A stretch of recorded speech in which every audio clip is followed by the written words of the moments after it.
Баланын уйкусу биринчи жылы кандай өзгөрөт? Биринчи жылы наристе абдан ылдам өнүгөт. Албетте, бул анын уйкусуна да өз таасирин тийгизет. Сиздер көп жолу уйкусунун регрессине туш болгонсуздар. Уйкунун регресси – бул баланын уйкусу убактылуу начарлаган учур. Эң белгилүү 4 айлык уйку регресси.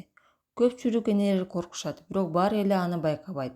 Бул кезде уйку структурасы өзгөрөт. Циклде 40-45 мүнөттөн турат. Балаңыз дал ушул аралыкта ойгонуп, уктай бериши үчүн сиздин жардамыңызга муктаж болушу мүмкүн. Бирок бул узакка созулбайт.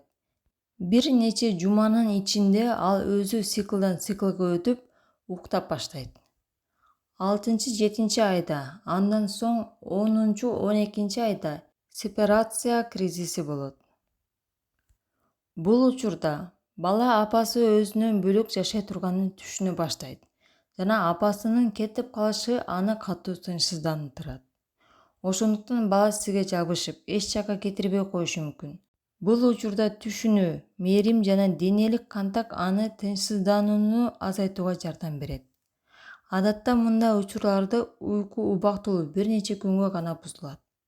Бирок эгер көйгөйлөр 2 жумадан же андан көпкө созулса, анда баланын режимине көңүл буруу зарыл.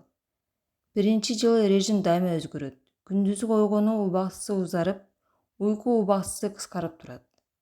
Ошондой эле мезгил менен бир күндүзгү уйку азаят. Эгер уйку маселеси узарып кетсе, убагында адиске кайрылуу сунушталат.